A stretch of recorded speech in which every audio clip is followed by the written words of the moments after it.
Welcome back and welcome to week 1.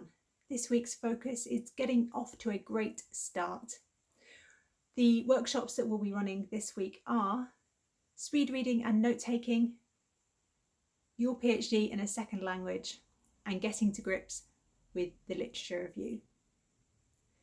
If you want to join one of the workshops, then all you need to do is sign up via SkillsForge.